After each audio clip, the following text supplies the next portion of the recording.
이 시간 자리에서 일어나셔서 하나님의 말씀을 함께 보시겠습니다. 마태복음 11장 28절에서 30절 말씀을 우리 한 목소리로 같이 읽도록 하겠습니다. 수고하고 무거운 짐진 모든 자들아, 너희는 내게로 오라. 내가 너희에게 안식을 주리라. 나는 마음이 온유하고 겸손하니 너희 위에 내 멍에를 메고 내게 배우라. 그리하면 너희가 너희 혼을 위한 안식을 찾으리니 내 멍에는 쉽고 내 짐은 가벼우니라 하시니라. 아멘. 잠시 기도하시겠습니다. 살아계셔서 말씀하시는 하나님 아버지, 우리에게 하나님의 말씀을 주시고 말씀의 능력을 따라 우리가 순종함으로 믿음의 삶을 살게 하시니 감사를 드립니다.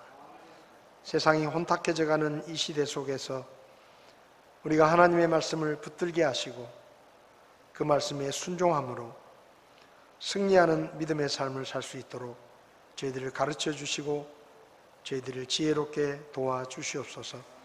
오늘도 주의 말씀을 함께 나눌 때 성령님께서 친히 깨닫게 하시고 각 사람이 들어야 될 말씀을 듣게 하시고 이 말씀으로 인해 우리의 삶이 구체적으로 조금이라도 더 주님을 닮아갈 수 있도록 저희를 도와주시옵소서. 부족한 종을 써주시기 원하며 예수님의 이름으로 기도했습니다. 아멘. 네, 자리에 앉으시겠습니다.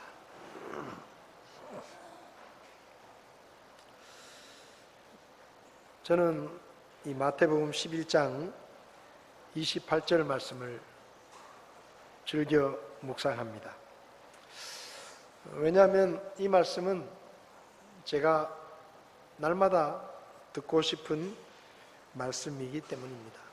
수고하고 무거운 짐진 모든 자들아, 너희는 내게로 오라. 내가 너희에게 안식을 주리라. 힘이 드느냐? 짐이 무거우냐? 인생이 피곤하냐?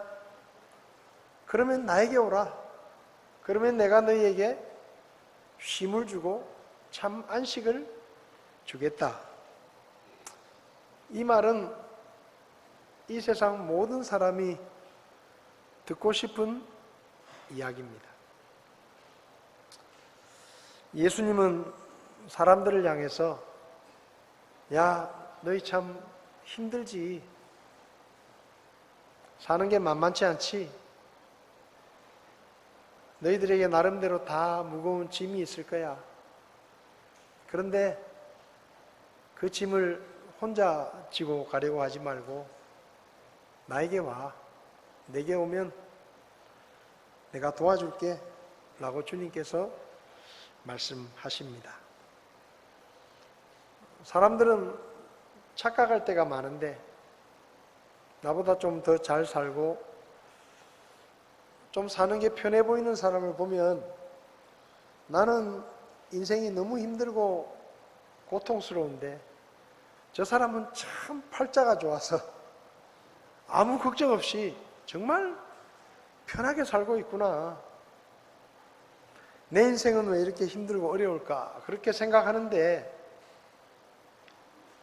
멀리서 볼 때는 아무 문제가 없고 잘 먹고 잘 사는 것처럼 보이는 사람도 가까이 가서 그 사람의 삶을 들여다보고 그 사람의 이야기를 들어보면 내가 생각하지 않았던 나름대로의 어려움과 무거운 짐이 있다는 것을 우리는 쉽게 알 수가 있습니다. 권력자나 부자나 아니면 힘이 없는 사람이나 가난한 자나 어린아이나 노인이나 정도의 차이는 있겠지만은 그 무게는 조금씩 다를지 모르지만 나름대로 다 자기 나름대로의 인생에 무거운 짐이 있고 피곤한 삶이 있습니다. 직장인들에게는 직장의 일이 짐일 수 있습니다. 오죽하면 월요병이라는 얘기가 나오겠습니까? 휴일날 편하게 쉬고 월요일날 출근하려고 하면 그 직장의 업무 스트레스 때문에 머리가 아프고 잠도 안 오고 아침에 일어나는 게 너무 힘들고 그게 다 짐이라는 거예요. 인생의 짐이라는 것이죠. 사업가에게는 사업이 짐일 수 있습니다. 요즘 자영업 하시는 분들 정말 힘듭니다.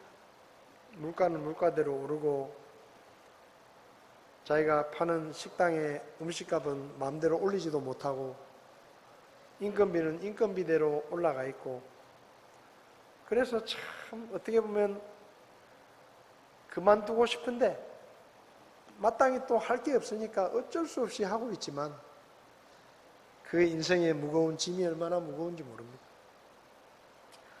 수험생에게는 대학 입시가 짐입니다. 우리 교회도 수험생이 있는데 고3이 되면 고3 병이 생겨요.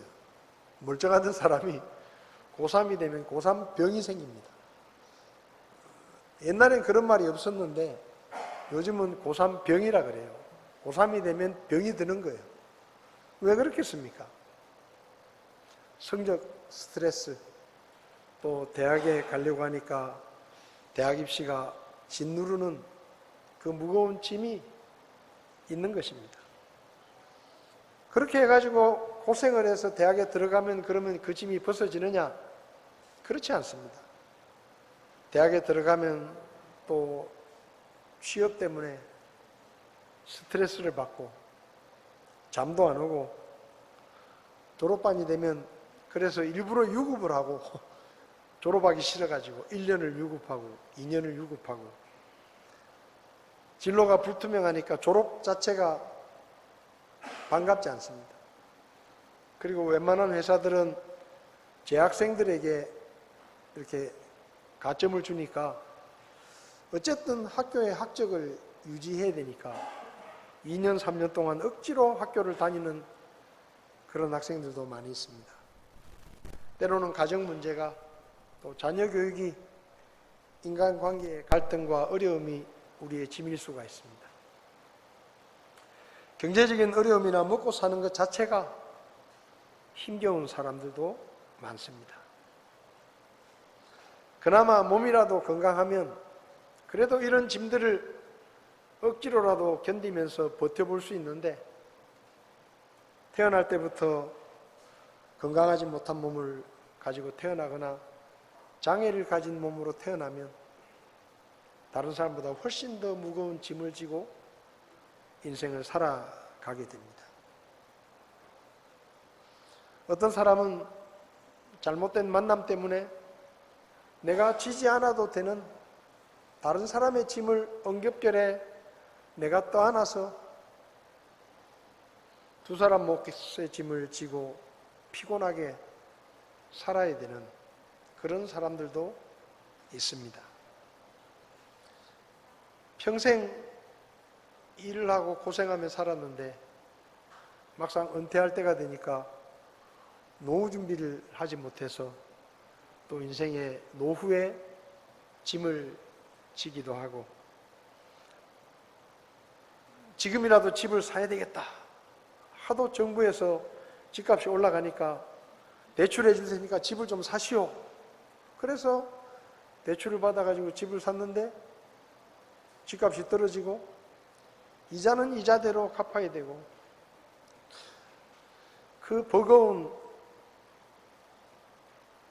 영끌의 짐, 영끌을 해가지고 조금이라도 일찍 집을 사야 돼서 샀는데 집값이 떨어지고 대출이자는 올라가고 젊을 때부터 그렇게 어려운 짐을 지고 살아가는 사람들도 있습니다. 그래서 예수님은 사람들을 향해서 수고하고 무거운 짐진 자들아 라고 말씀하시는 거예요. 예수님이 보실 때는 사람들이 다 형편이 다르고 살아가는 모습이 다르지만 하나님이 보실 때는 전부가 다 무언가 인생의 고통을 짊어지고 피곤한 인생을 살고 쉼이 필요한 그런 인생을 살고 있는 것입니다.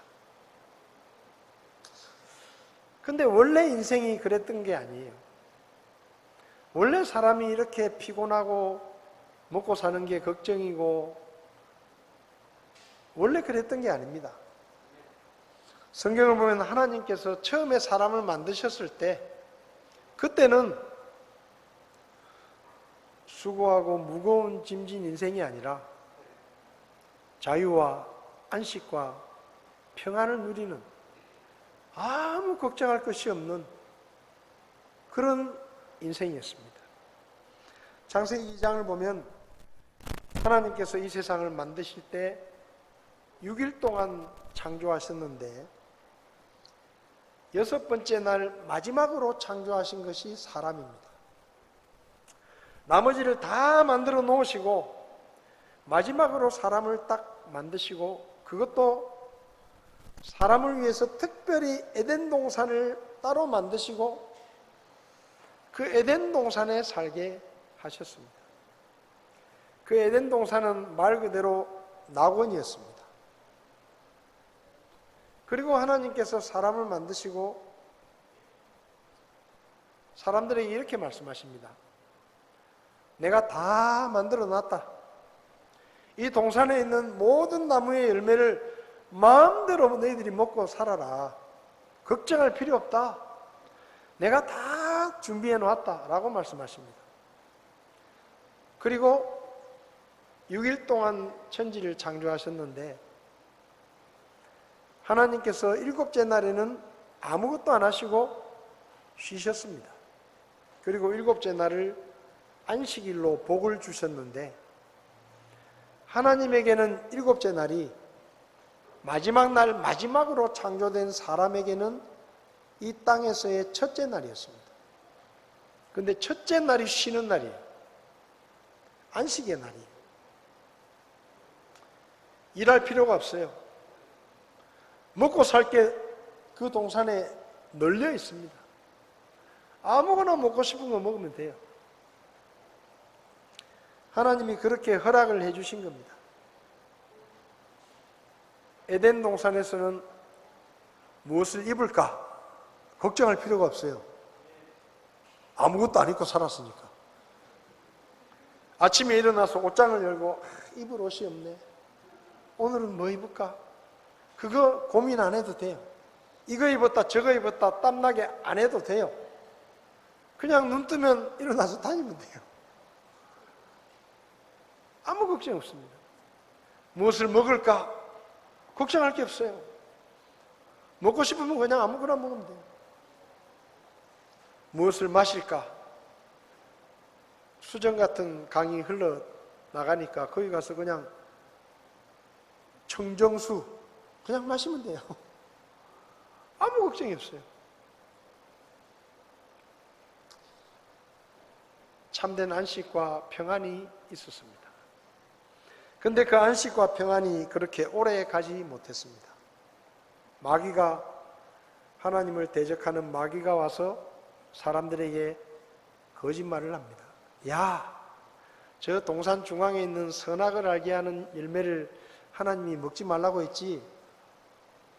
근데 그 먹어도 너희들은 안 죽어. 하나님이 거짓말한 거야.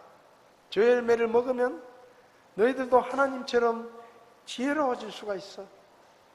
근데 그 말에 혹 해가지고 아담과 하와가 그 열매를 먹습니다.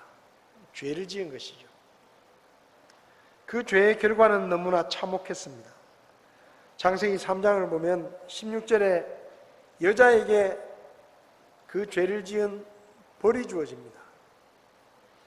내가 내 고통과 수태를 크게 늘리리니 내가 고통 중에 자식을 낳을 것이요 너의 열망이 내 남편에게 있겠고 그가 너를 다스릴 것이다.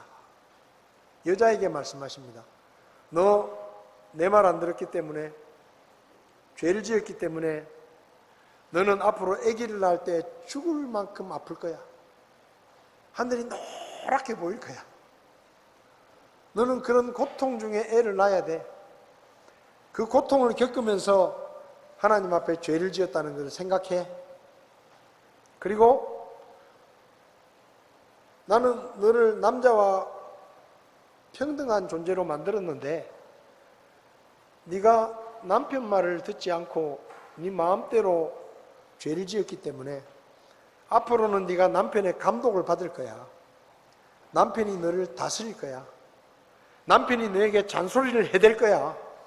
그건 네가 감당해야 돼. 하고 하나님께서 여자에게 말씀하십니다.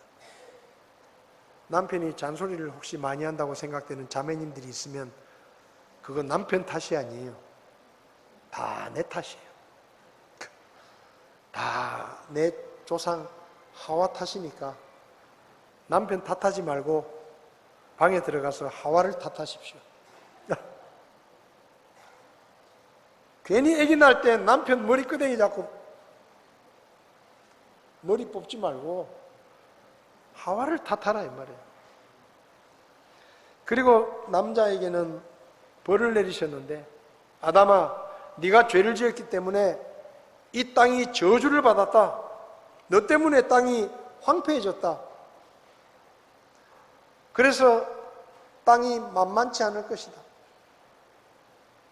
가시나무와 엉겅퀴를 내릴 것이다. 그래서 너 때문에 땅이 저주를 받았고 네가 곡식을 얻으려고 하면 열심히 땀을 흘리면서 땅을 기경하고 땅을 일구고 풀을 뽑고 그렇게 농사를 열심히 지어야 일을 해야 네가 먹을 게 생길 것이다 라고 벌을 주십니다. 평생 동안 너는 일을 해야 먹고 살게 될 것이다. 그리고 에덴 동산에서 쫓겨납니다. 에덴 동산은 낙원이었습니다. 에덴 동산은 걱정이 없는 곳이었습니다. 에덴 동산은 기쁨과 평안과 안식이 있는 곳이었습니다. 근데 죄를 짓고 에덴 동산에서 쫓겨나니까 에덴 동산 바깥은 말 그대로 저주받은 땅이에요. 조금만 일을 안 하면 풀이 막 돋아나고 열매를 얻기가 힘듭니다. 땀을 흘리면서 일을 해야 돼. 평생 땀을 흘리며 수고해야 되는 고달픈 인생이 된 것입니다.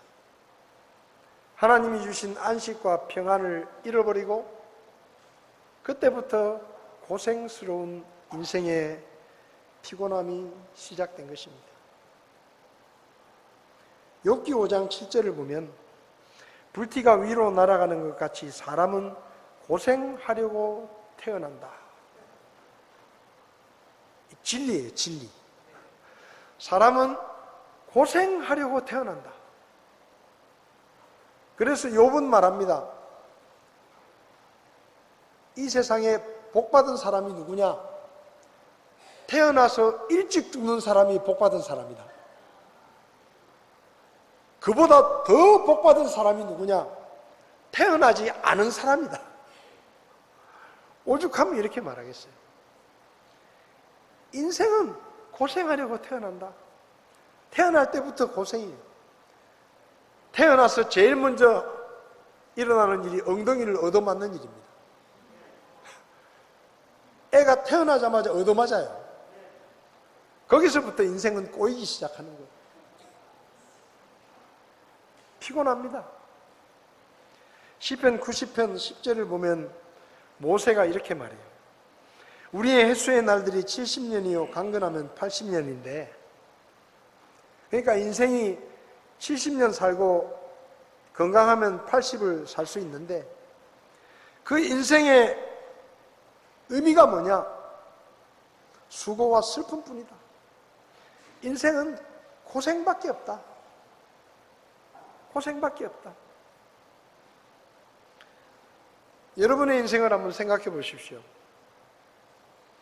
지난 세월 동안 살아온 날들을 한번 돌아보면 정말 눈꼽만큼의 걱정도 없이 아침부터 저녁까지 발 뻗고 아무 걱정 없이 만족스럽게 정말 행복하다.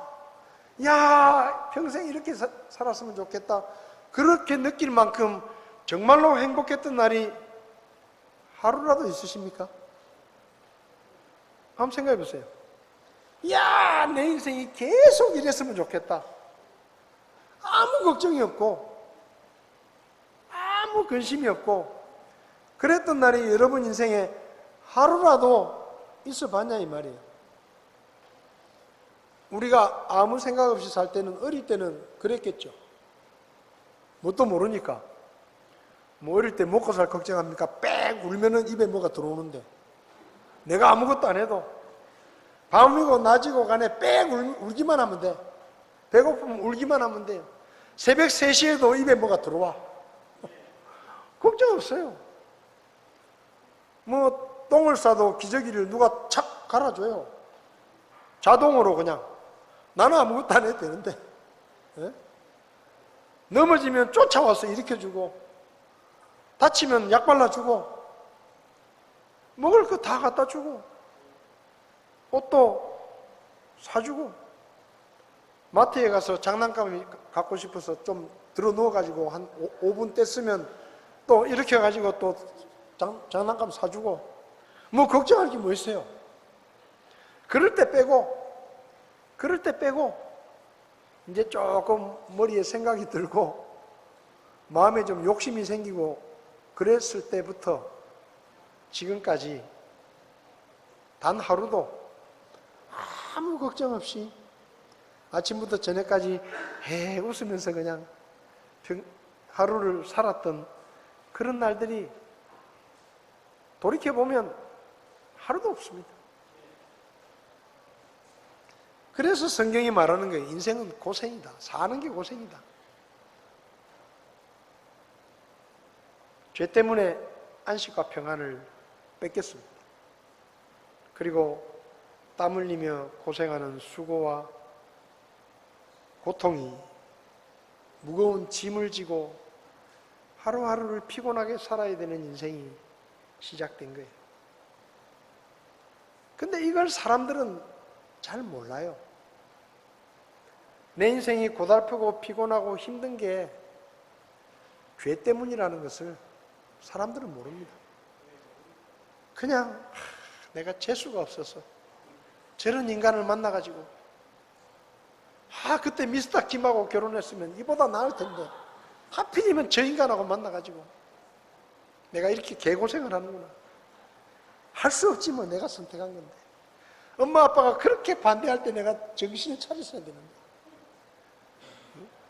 그렇게 내가 죽을 각오를 하고 미스터 저 사람 아니면 안 된다고 내가 그렇게 고집을 부려가지고 바닥바닥 우겨서 결혼을 했는데, 아이고 내 인생이 이렇게 꼬일 줄은 몰랐다. 그럴 수 있어요.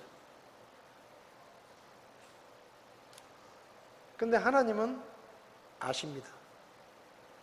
우리의 고통과 고생이 죄 때문이라는 것을 하나님은 아십니다. 그래서 하나님께서 부르시는 거예요. 수고하고 무거운 짐진 자들아 다 내게로 오라. 그러면 내가 너희를 쉬게 해주겠다.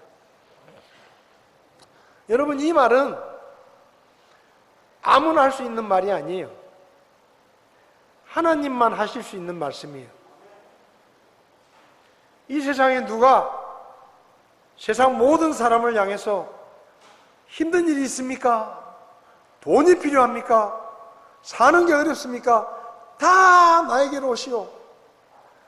얼마든지 오시오.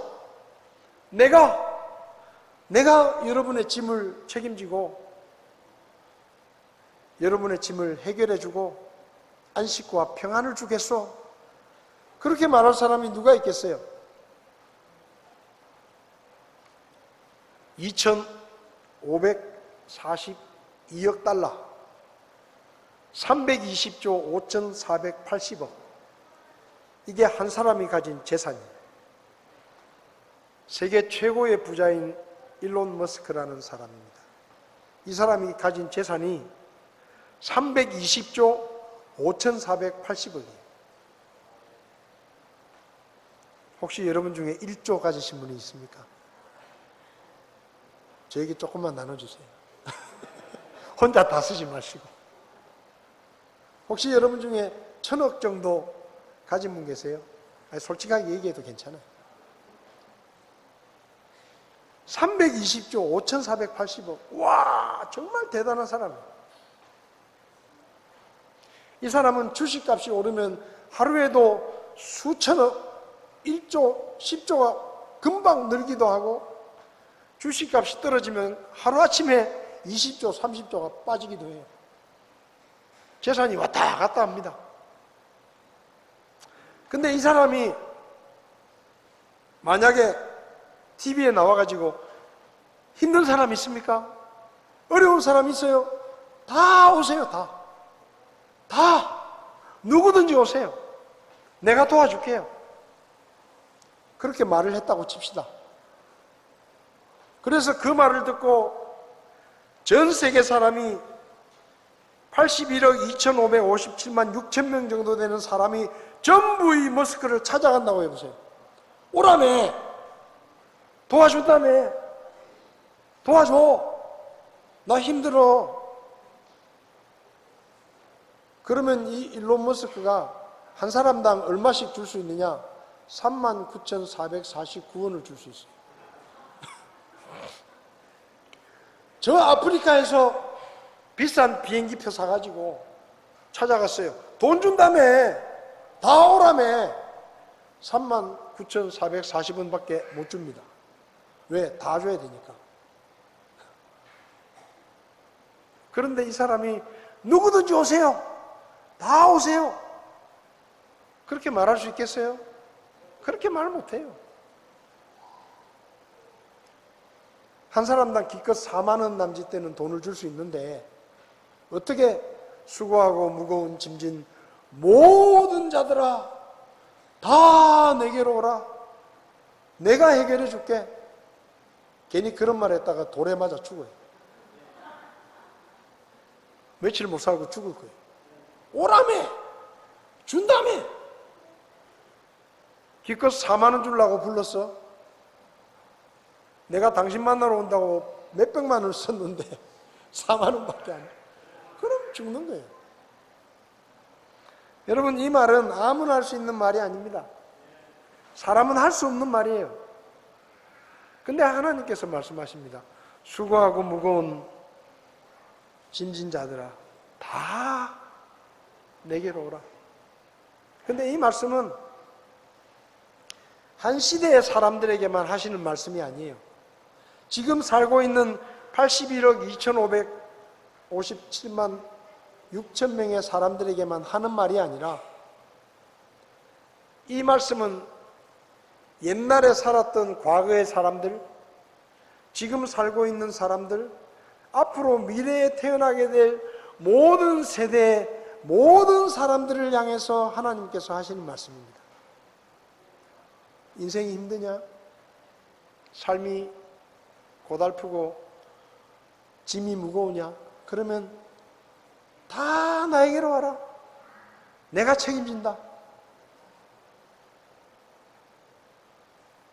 그러면 이런 생각이 들잖아요. 도대체 예수님이란 분이 누구시길래 감히 이런 말을 해대고 있느냐 이 말이에요. 그분이 도대체 누구시길래 수고하고 짐진 모든 자들아 다 내게로 오라. 그러면 내가 너희를 쉬게 해주겠다. 이렇게 말 같지도 않은 말을 하고 있느냐 이 말이에요. 예수님은 이런 말을 하실 수 있는 자격이 있는 분입니다. 그분은 천지 만물을 창조하신 삼위일체 하나님 중에 한 분, 바로 하나님이십니다. 그래서 이런 말을 할 수 있는 거예요. 요한복음 1장 1절을 보면 처음에 말씀이 계셨고 말씀이 하나님과 함께 계셨음에 말씀이 하나님이셨더라. 바로 그분께서 처음에 하나님과 함께 계셨고 모든 것이 그분에 의해 만들어졌으니 만들어진 것 중에 그분 없이 만들어진 것은 하나도 없었더라. 자, 처음에 말씀이 있었다 그랬습니다. 말씀이. 그리고 그 말씀이 하나님과 함께 있었고 그 말씀이 곧 하나님이시다 그랬습니다. 그리고 그 말씀으로 모든 것이 창조되었다라고 말씀합니다. 그런데 14절에 말씀이 육신이 되어 우리 가운데 왔는데 그분이 바로 예수님이시다. 그러니까 말씀이 예수님이시다.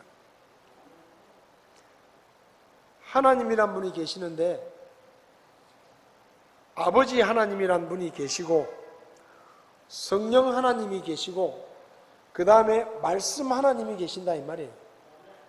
그래서 그 말씀 하나님이 육신을 입고 이 땅에 오신 분이 예수님이에요.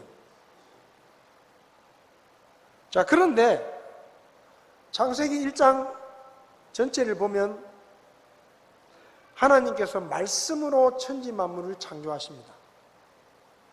빛이 있으라 말씀하셨어요. 그런데 그 말씀의 능력이 빛을 만드신 겁니다. 물들의 한가운데 궁창이 있고 또 그것은 물들에서 물들을 나누라. 하나님이 말씀을 하시면 그 말씀의 능력으로 무언가가 창조됩니다.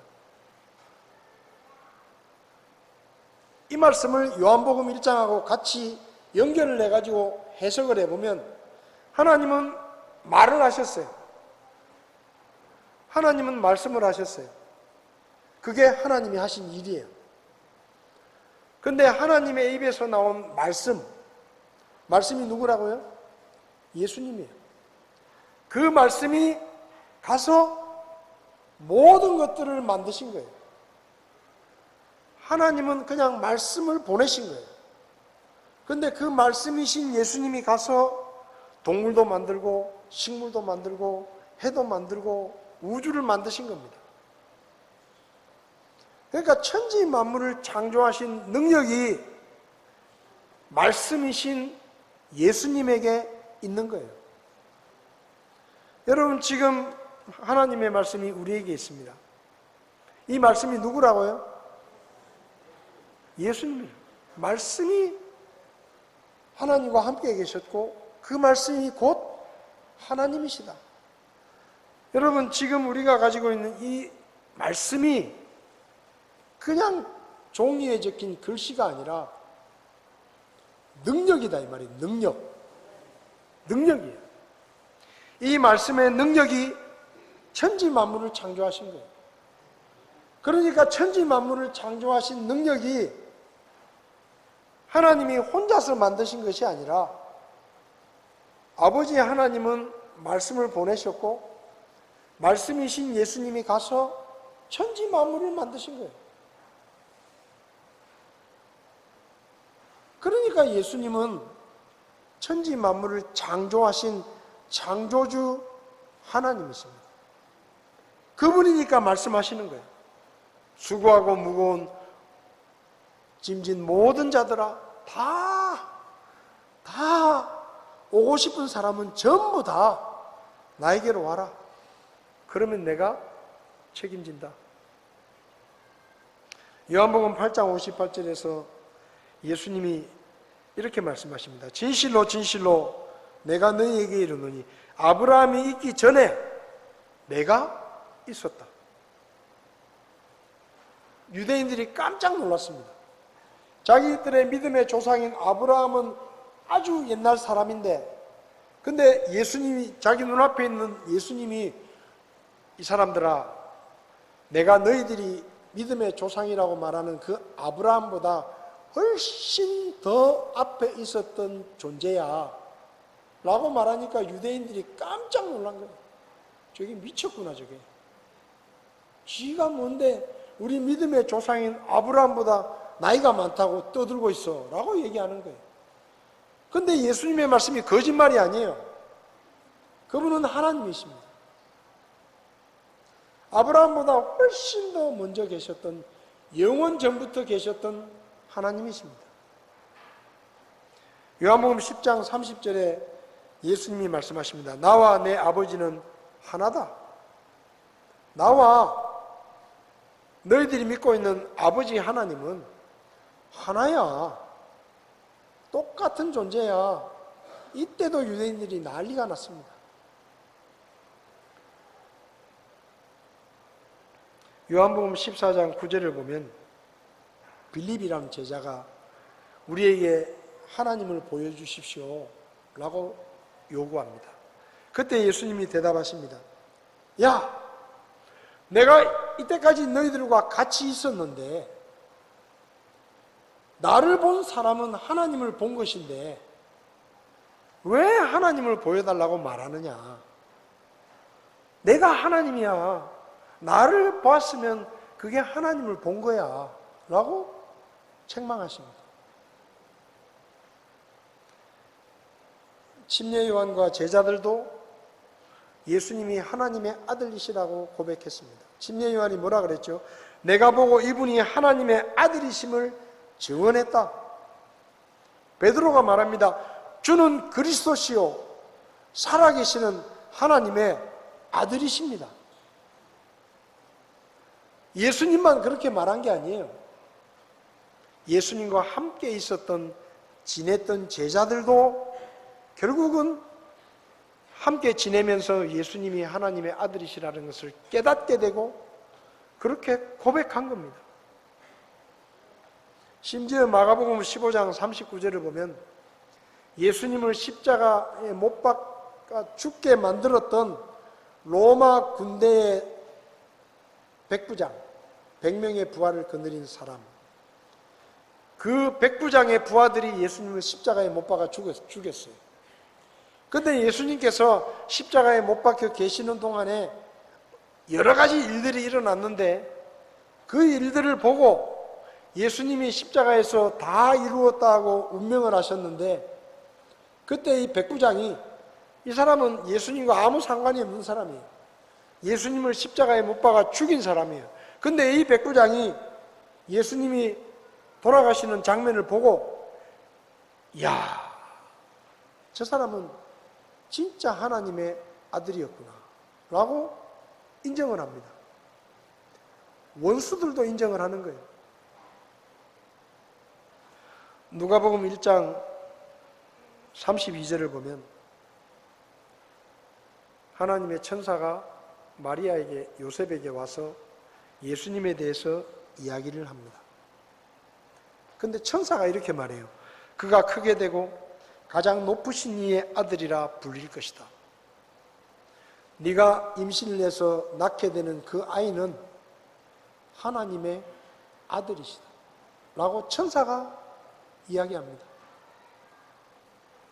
누가복음 4장을 보면 예수님께서 회당에 들어가셨는데 거기 마귀의 영이 들린 사람이 있었는데 그 사람이 예수님이 회당에 딱 들어가자마자 그 마귀가 사로잡은 그 사람이 소리를 지르면서 나사렛 예수님이여 그냥 우리를 내버려 두십시오.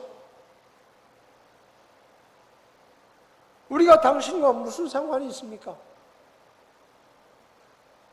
우리를 멸하러 오셨습니까? 그러니까 그 사람 안에 있는 마귀가 말하는 거예요. 나는 당신이 누구신 줄 아노니. 누가 안다고요?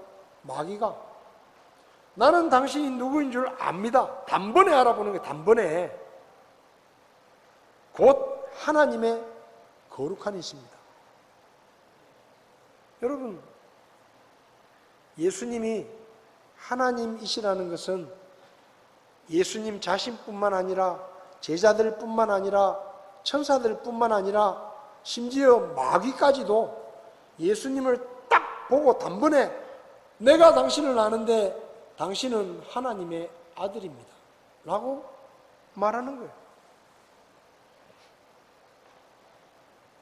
여러분, 지금 우리를 향해 수고하고 무거운 짐진 모든 자들아 내게로 오라 내가 너희를 쉬게 하리라 라고 말씀하시는 분은 사람이 아니에요. 하나님이십니다. 믿어도 돼요. 그분의 말씀을 믿어도 돼요. 예수님은 그저 단순히 훌륭한 한 사람이 아닙니다. 2000년 전에 살았던 위대한 사람이 아니에요. 그분은 살아계신 하나님이십니다. 우주 만물을 창조하신 창조주이시고 그분의 백성들을 건지시기 위해서 홍해 바다를 가르시고 길을 만드셨던 그 하나님이시고, 하룻밤 사이에 그분의 백성들을 구원하시기 위해서 아시리아의 군대 18만 5천 명을 하룻밤 사이에 다 죽여버린 그분이 바로 하나님이십니다. 심지어 그분은 자기 백성들을 죄와 멸망에서 건지시기 위해서 자기 목숨을 십자가에 내어주신 분이십니다. 그분이 지금 우리를 초대하시는 거예요. 인생이 힘드냐? 사는 게 만만치 않냐? 짐이 무거우냐? 그러면 나에게 와. 내가 책임져 줄게. 저도 이분을 알기 전에는 참 인생이 별 재미가 없었습니다. 피곤했습니다. 5살 때 어머니가 돌아가시고 아버지는 무서웠습니다. 제가 조금 잘못하면 아버지는 허리띠를 풀어가지고 그냥 저를 때리시기도 했고, 한 번은 학교 가는데 갓을 쓴 낯선 할아버지가 우리 동네로 가시더라고요. 모르는 분이잖아요. 그래서 제가 인사를 안 하고 그냥 갔어요, 학교에. 학교 갔다 왔더니 아버지가 저를 부르시더니, 너 오늘 아침에 학교 갈 때 학교 가면서 그 갓 쓰고 오시는 어르신을 뵀냐? 예, 제가 뵀습니다. 그때는 인사 안 했냐? 잘 모르는 분이라 제가 인사를 했는지 안 했는지 잘 기억이 안 납니다. 그러니까 그 어르신이 우리 집에 오신 손님이에요. 우리 집안 문중의 어른이에요. 근데 그분이 오셔가지고 오늘 아침에 학교 가는데 어떤 놈이 인사도 안 하고 빤히 쳐다보고 하더라. 근데 생김새가 너 닮았더라고. 우리 아버지 보고 얘기를 한 거야. 그러니까 학교 갔다 오니까 인사 안 했냐? 그날 무지하게 맞았습니다. 사정없이 맞았어요. 그니 뭐가 재밌겠어요, 인생이. 저는 초등학교 2학년 때부터 논에 들어가서 모를 심었습니다.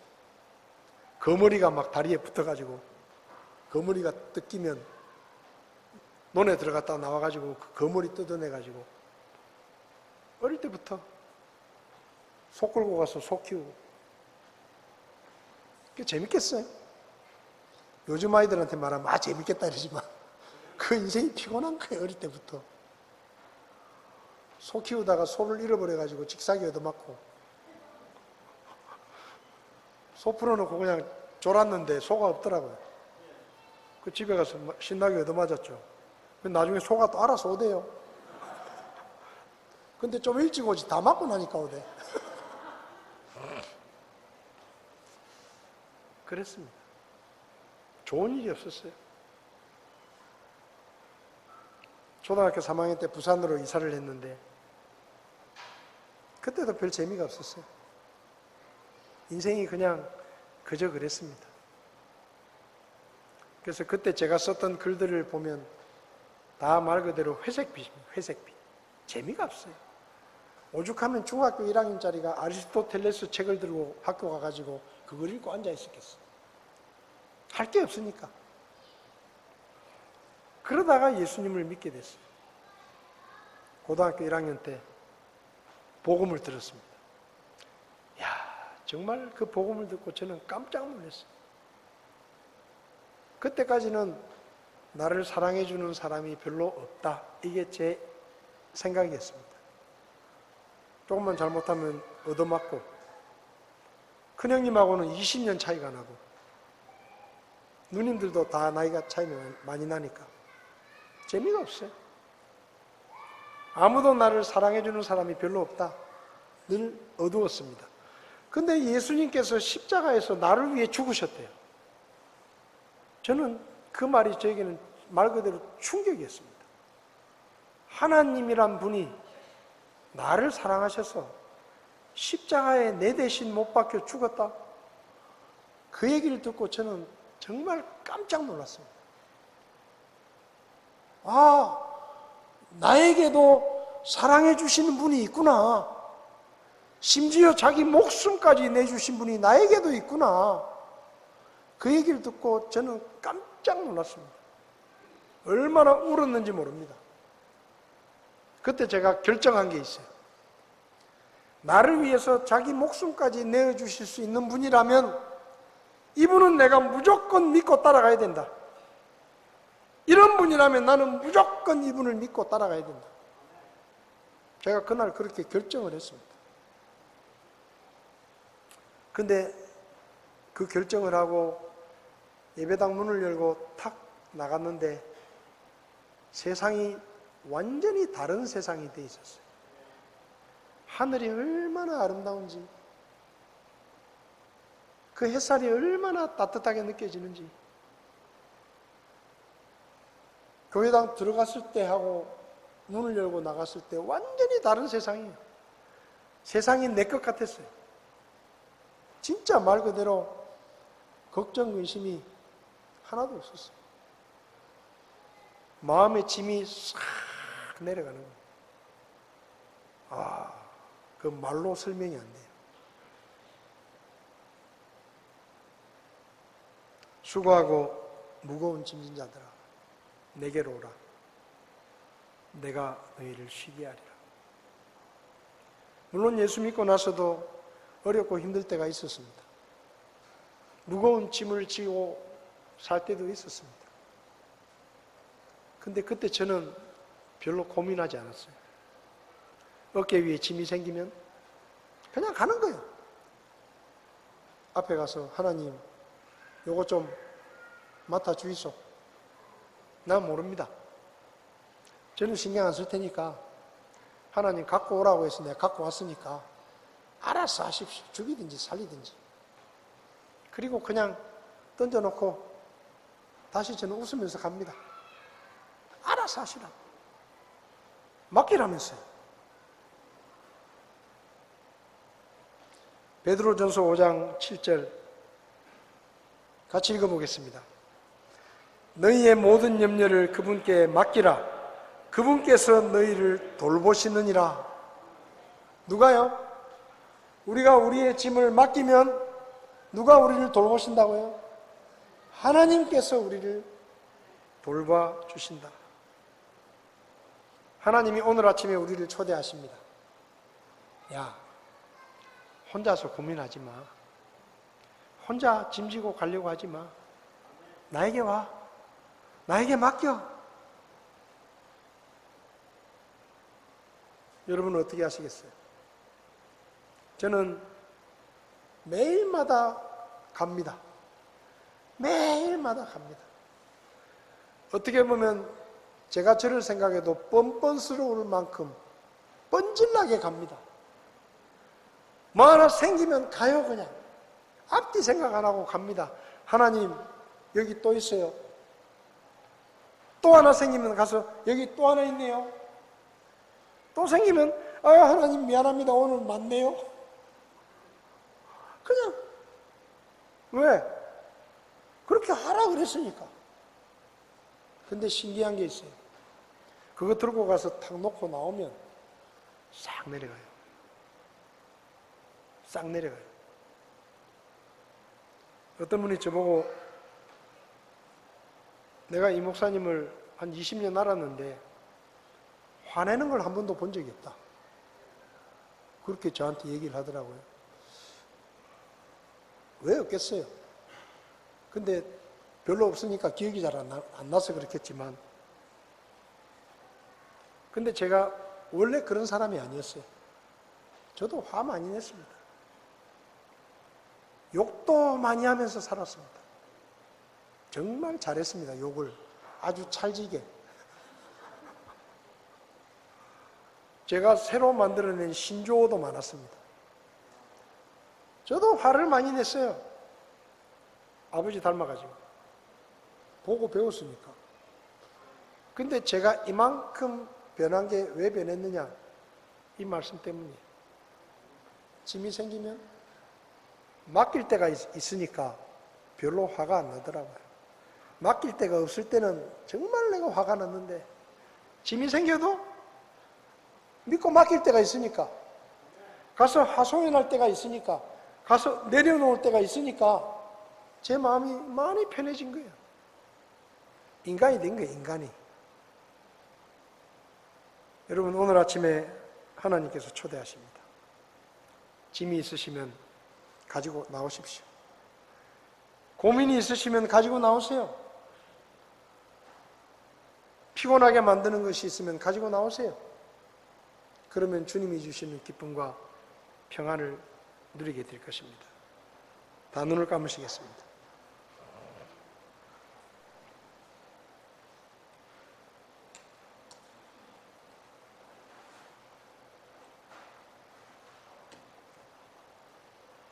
하나님께서 말씀하십니다. 수고하고 무거운 짐진 자들아, 내게로 와라. 내가 너희를 쉬게 하겠다. 하나님이 이렇게 말씀하시는데 안 나오면 손해입니다. 안 가면 손해예요. 오라고 하시고 너희 염려를 나에게 맡기라고 말씀하시고 내가 너희에게 안식을 주겠다라고 말씀하고 계시는데도 안 가고 있으면 나만 손해예요. 여러분의 짐을 가지고 주님께 나오시기 바랍니다. 주님께 맡기십시오. 그리고 잃어버렸던 그 평안과 안식을 누리시기 바랍니다.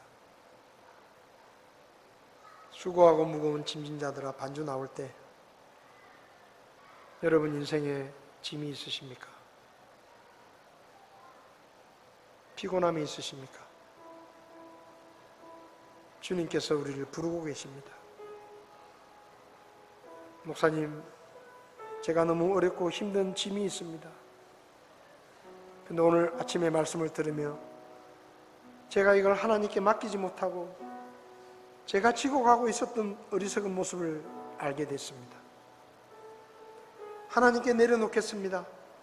하나님께 나가겠습니다. 하나님께 가지고 가서 하나님께 맡기겠습니다. 오늘 아침에 그것이 여러분의 결심이라면 이 시간 앞자리에 나오셔서 혹은 여러분의 자리에서 여러분의 짐을 주님께 넘겨드리시기를 바랍니다. 우리 자리에서 일어나셔서 이 찬송 부르시겠습니다. 수고하고 무거운 짐진 자들아, 다 내게로 오라. 다 내게로 오라. 내가 너희를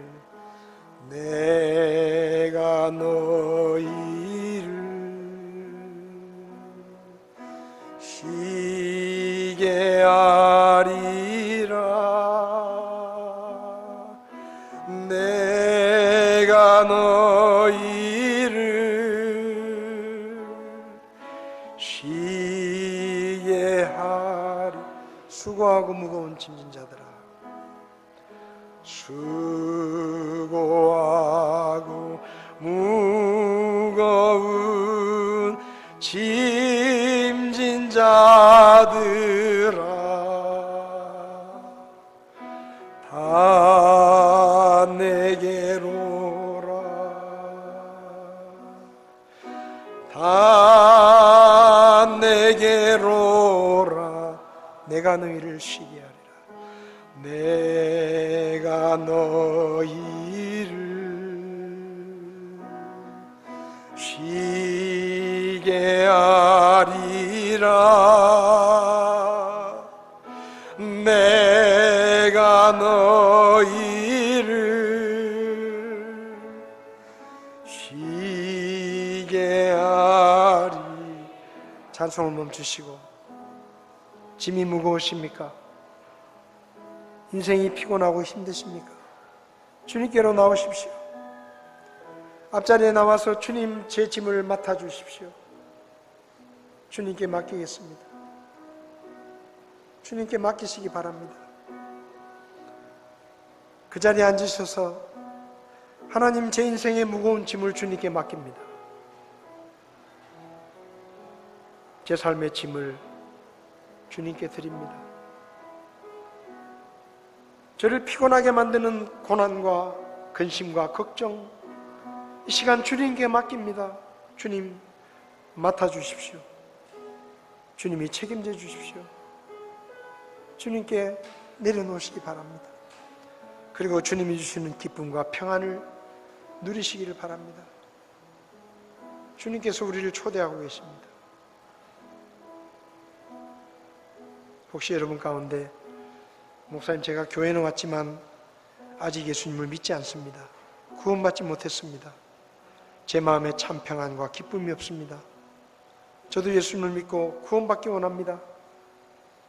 그런 분 계시면 오른손을 들어주시면 제가 기도해 드리겠습니다. 그런 분 계시지 않습니까? 성도 여러분, 여러분의 짐을 주님께 맡기시기 바랍니다. 자녀들에 대한 짐, 노후에 대한 짐, 불확실한 미래에 대한 짐, 지금 내가 지고 가야 되는 모든 짐들을 주님께 내려놓고 주님이 주시는 참 평안과 안식을 누릴 수 있기를 바랍니다.